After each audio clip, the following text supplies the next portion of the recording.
Hi friends, ഞാൻ നിങ്ങളുടെ Vishnu അമിനക്കുട്ടൻ DOT4 പുതിയൊരു വീഡിയോയിലേക്ക് ഏവർക്കും സ്വാഗതം. ഇത് നമ്മുടെ ബുള്ളറ്റ് 500 പമ്പ് പൊട്ടി വന്നതാണ്, പെട്രോൾ ലീക്കായിട്ട് പൊട്ടി വന്നതാണ്. അപ്പം ഇത് നമ്മൾ എങ്ങനെ റെഡിയാക്കുന്നത് കാണിച്ചു തരാം. നമ്മളിങ്ങനെ പൊട്ടി വന്നാലും ഒരു പമ്പ് സെറ്റോടെ മാറേണ്ട ആവശ്യമില്ല, അതിൻ്റെ അടിയിലത്തെ ഭാഗം മാത്രം നമുക്ക് മാറാൻ പറ്റും. അതിനുവേണ്ടി നമ്മളൊരു 10 ടീ ഉപയോഗിക്കുക. ഒരു 10ൻ്റെ ഒരു 5 ബോൾട്ട് വരുന്നുണ്ട്. ആ 5 എണ്ണവും അഴിച്ച് മാറ്റിയിട്ട് പമ്പ് പുറത്തെടുക്കുകയാണ് നമ്മുടെ ആദ്യത്തെ പരിപാടി എന്ന് പറഞ്ഞു കഴിഞ്ഞാൽ. നമ്മൾ പമ്പ് മൊത്തം മാറുമ്പം ഏകദേശം ഒരു 8,000 രൂപ 9,000 രൂപ പമ്പിന് വരും. പക്ഷേ ഈ അടിയിലത്തെ ആ പാർട്ട് മാത്രം മാറുന്നതിന് ഒരു 2,000 രൂപയ്ക്കകത്തേ വരത്തുള്ളൂ. ആ സാധനത്തിന് 2,000 രൂപ പ്ലസ് ലേബറും വരുന്നുണ്ട്. നമ്മളിങ്ങനെ പമ്പ് അഴിച്ചെടുക്കുക.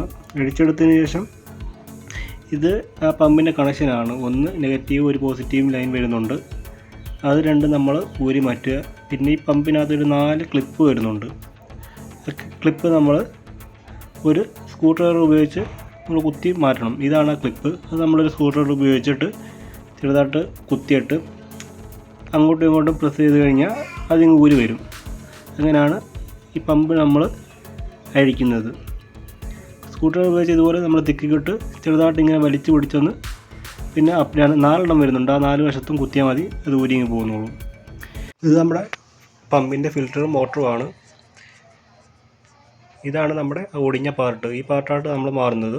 ഇതാണ് നമ്മുടെ പുതിയ പാർട്ട്. അത് നമ്മൾ കയറ്റി വെച്ച് ഇതുപോലെ ഒന്ന് പ്രസ് ചെയ്ത് കൊടുത്താൽ മതി, ആ ലോക്ക് അങ്ങ് വീണോളും.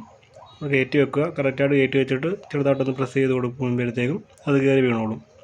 പിന്നെ നമ്മൾ അതിൻ്റെ ലൈൻ കൊടുക്കുന്ന കാര്യങ്ങളേ ഉള്ളൂ. അപ്പോൾ നമ്മൾ പമ്പ് ഒടിഞ്ഞു കഴിഞ്ഞാൽ മൊത്തം മാറേണ്ട ആവശ്യമില്ല, ഈ ഒരു പാർട്ട് മാത്രം മാറിയാൽ മതി.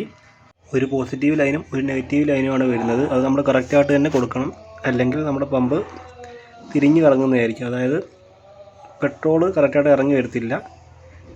അപ്പോൾ നമ്മളത് കറക്റ്റായിട്ട് തന്നെ കൊടുക്കുക. അപ്പോൾ വീഡിയോ ഇഷ്ടപ്പെട്ടെങ്കിൽ എല്ലാവരും സപ്പോർട്ട് ചെയ്യണം. നമ്മുടെ ഇന്നത്തെ വീഡിയോ നമ്മൾ അവസാനിപ്പിക്കുകയാണ്. ഓക്കെ.